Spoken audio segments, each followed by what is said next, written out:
Hani një portokalli në ditë dhe thoni lam të mirë këtyre sëmundjeve. Lëngu i portokallit vlerësohet se i lufton sëmundjet e zemrës dhe diabetit. Ky produkt preferohet të konsumohet pas një ushqimi të pasur me yndyrna dhe karbohidrate për t'u shmangur këtyre sëmundjeve. Po ashtu është zbuluar se lëngu i portokallit ndihmon enët e gjakut që të mbrohen nga dëmtimet që shkakton ushqimi i pashëndetshëm.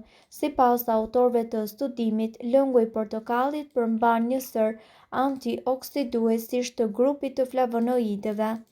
Antioksiduesit shfaqen efektin e tyre duke bllokuar efektet e dëmshme të radikaleve të lira, lënë të cilat dëmtojnë murin e enëve të gjakut. Lëngu i portokallit po ashtu mund të ndihmojë edhe në luftën ndaj diabetit të lloji 2 pasi ulë rezistencën e organizmit në insulinë.